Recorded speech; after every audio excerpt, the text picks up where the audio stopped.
आगे देखते हैं, जो अभी हम डिस्कस कर रहे थे कि इनहेलेशन और एक्सहेलेशन की प्रोसेस होगी कैसे। तो इनहेलेशन के लिए कुछ ना कुछ तो ऐसा होना चाहिए ना। तो अगर हम देखें कि इनहेलेशन है तो वो इनहेलेशन की प्रोसेस होगी कैसे, यानी एयर अपने आप अंदर कैसे आएगी। तो यहाँ पर दो चीज़ आपको ध्यान रखनी है। एक तो कैसे मूवमेंट होता है, डिफ्यूजन के थ्रू। ये आप सबको पता है कि डिफ्यूजन के थ्रू मूवमेंट होता है ना। कैसे, high concentration to low concentration, high concentration से लो कंसंट्रेशन की तरफ, या high pressure to low pressure, है ना, high pressure to low pressure, यही होगा मूवमेंट।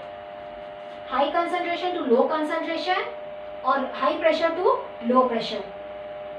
ये मैंने शॉर्ट में लिख दिया है कंसंट्रेशन, ठीक है, यहाँ पर एनओ लिख देती हूँ ताकि आप बोलो नहीं। High concentration to low concentration.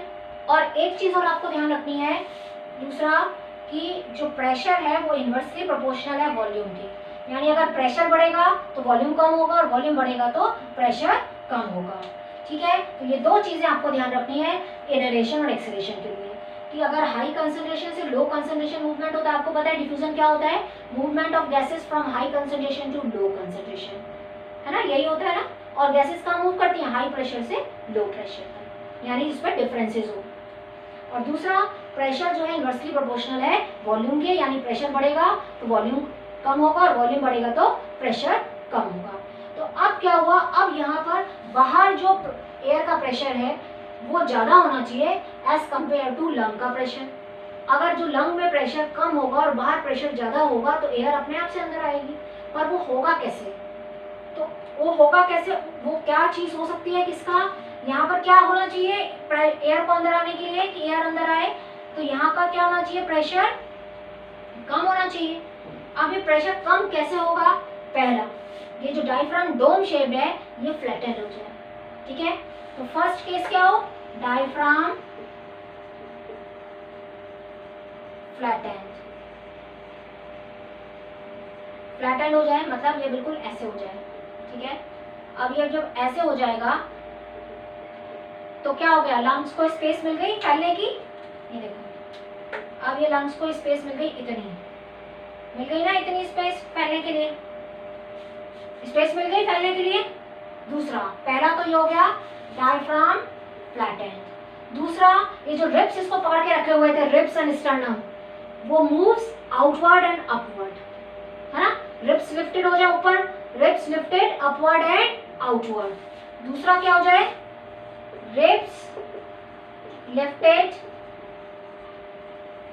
Upward and outward, बाहर की तरफ जो ये रिब्स हैं वो ऊपर की तरफ मूव करें, ribs lifted upward and outward, यानी ऊपर की तरफ चली जाए, और ये डायफ्राम नीचे की तरफ आ जाए, तो ये ऐसे लंबाई में बढ़ गए और ये ऊपर की तरफ चली जाएंगी तो आगे पीछे को बढ़ने को मिल जाएगा।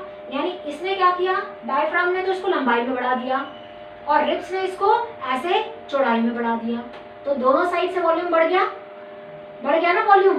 देखिए जो इतने एरिया में आ रहे थे लंग्स, अब वो इतने एरिया में आ रहे हैं, लंबाई में भी चौड़ाई में भी बढ़ गया।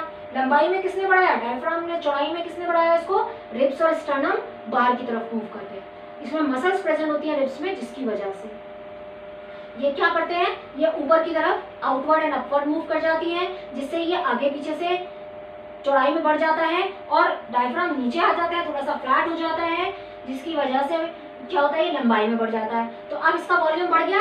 अब देखो जब वॉल्यूम क्या हो गया, इसका वॉल्यूम बढ़ गया। जब वॉल्यूम बढ़ गया तो हमने क्या बोला है, इनवर्सली प्रोपोर्शनल है, वॉल्यूम बढ़ेगा तो प्रेशर कम होगा। तो वॉल्यूम बढ़ गया, जो एयर लंग्स इतने हिस्से में आ रहे थे अब वो इतने हिस्से में आ रहे हैं। तो अगर किसी चीज को इतने में रखो और इतने में रखोगे तो क्या होगा, वॉल्यूम बढ़ गया ना, तो प्रेशर कम हो जाएगा। प्रेशर कम हो गया तो air moves into the lungs, तो सारी एयर बाहर से लंग्स के अंदर आ जाती है और एल्वियोलाई के अंदर फिट हो जाती है। समझ में आई बात कि कैसे हुआ इनहेलेशन, कि डायफ्राम क्या हुआ, फ्लैटेंड हो गए, डोम शेप से फ्लैट हो गया, तो इसको स्पेस मिल गई फैलने की लंबाई में। Ribs moves outward and upward, ribs ऊपर की तरफ मूव कर गए तो इसको आगे पीछे बढ़ने के लिए मिल गया। तो वॉल्यूम क्या हो गया, इंक्रीज, प्रेशर डिक्रीज, तो air sucked into the lungs, सारी एयर कहाँ भर जाएगी, लंग्स के अंदर, और लंग्स के अंदर भी कहाँ भर जाएगी, एल्वियोलाई में। अब आपको पता है जब एल्वियोलाई में भर गई है, एल्वियोलाई में भर गई तो इस प्रोसेस को हम क्या बोलते हैं?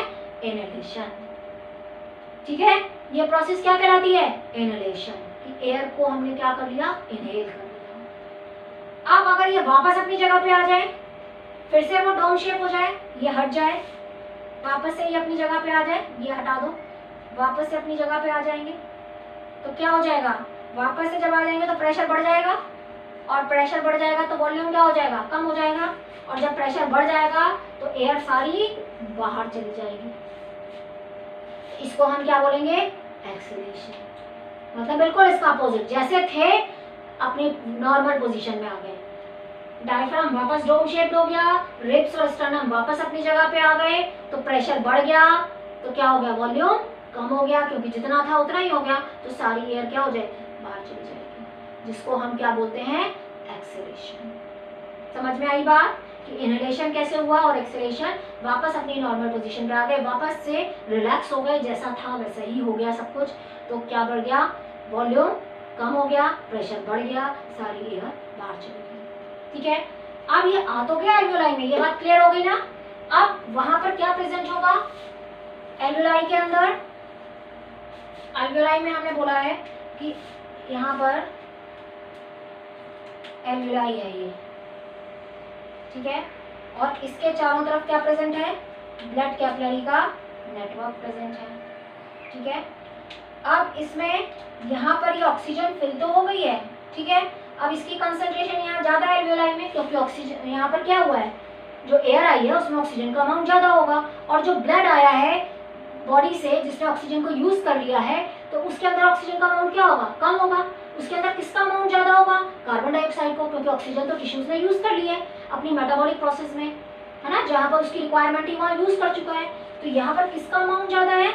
यहाँ पर अमाउंट ज्यादा है कार्बन डाइऑक्साइड का ब्लड के पास। अभी कार्बन डाइऑक्साइड का अमाउंट ज्यादा है, ऑक्सीजन का अमाउंट कम है। यहाँ ऑक्सीजन का अमाउंट ज्यादा है, कार्बन डाइऑक्साइड का अमाउंट कम है। तो अब आपको पता है कि कहाँ मूवमेंट होगा? हाई कंसंट्रेशन से लो कंसंट्रेशन।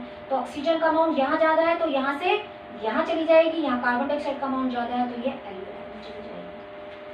ठीक है, अब यहाँ से इसको बाहर निकाल दिया जाएगा एक्सेलेरेशन की प्रोसेस में कार्बन डाइऑक्साइड को, और इनहेलेशन की प्रोसेस में जो ऑक्सीजन आई थी वो ब्लड में जाएगी। अब ब्लड में चली तो जाएगी, पर ब्लड में कौन लेगा इसको? तो ब्लड के अंदर क्या प्रेजेंट होता है? यहाँ हम ज्यादा डिटेल में बात नहीं करेंगे, क्योंकि हम ट्रांसपोर्ट में बात करेंगे पूरा इसका। तो ब्लड के अंदर क्या प्रेजेंट होता है? ब्लड के अंदर अगर आपको याद हो तो दो चीजें प्रेजेंट होती हैं, एक लिक्विड पार्ट होता है जिसको बोलते हैं हम प्लाज्मा, और एक होती है ब्लड सेल्स। ठीक है, और उस ब्लड सेल्स में से खाली हम यहाँ पर किसको याद करेंगे? आरबीसी। और उस आरबीसी के अंदर क्या प्रेजेंट होता है? एक रेस्पिरेटरी पिगमेंट जिसको बोलते हैं हीमोग्लोबिन। क्या बोलते हैं उसको? हीमोग्लोबिन। इसी की वजह से हमारे ब्लड का कलर क्या होता है? रेड। ये कहाँ प्रेजेंट है? आरबीसी में। और ये हीमोग्लोबिन किसके साथ बाइंड हो जाएगा? ऑक्सीजन के साथ। ऑक्सीजन को ले लेगा, ऐसे ही नहीं जाएगी, तो कुछ ऑक्सीजन तो प्लाज्मा में डिसॉल्व हो जाएगी, है ना, प्लाज्मा में डिसॉल्व हो जाएगी। ज्यादा अमाउंट में डिसॉल्व नहीं होती ऑक्सीजन, तो कुछ अमाउंट में यानी खाली 3% के करीब प्लाज्मा में डिसॉल्व होगी। 97% ऑक्सीजन हीमोग्लोबिन के साथ बाइंड होके क्या बना देती है? Oxy haemoglobin. Oxy haemoglobin, oxy मतलब ऑक्सीजन, हीमोग्लोबिन मतलब हीमोग्लोबिन। और हीमोग्लोबिन को हम क्या बोलते हैं? Respiratory pigment. Respiratory pigment. इसी की वजह से हमारे ब्लड का कलर क्या होता है? रेड। तो हीमोग्लोबिन के साथ बाइंड होगी और 3% प्लाज्मा में डिसॉल्व होके पूरी बॉडी में ट्रांसपोर्ट हो जाएगी। समझ में आई बात? तो हमारा रेस्पिरेटरी पिगमेंट क्या है? हीमोग्लोबिन। हीम क्या है? आयरन, और ग्लोबिन क्या है? प्रोटीन। तो हीम में क्या प्रेजेंट होता है? आयरन, जो ऑक्सीजन को पकड़ लेता है, जाने नहीं देता, और क्या बन जाता है? Oxy haemoglobin. तो ऑक्सी हीमोग्लोबिन के फॉर्म में ये पूरी बॉडी को ट्रांसपोर्ट हो जाएगी और कुछ अमाउंट में प्लाज्मा के साथ जाएगी। तो इस तरह से ये ब्लड के थ्रू ट्रांसपोर्ट होती है। आपको समझ में आया क्या प्रोसेस है इनहेलेशन एक्सहेलेशन और कैसे ट्रांसपोर्ट होती है? ठीक है, थैंक यू।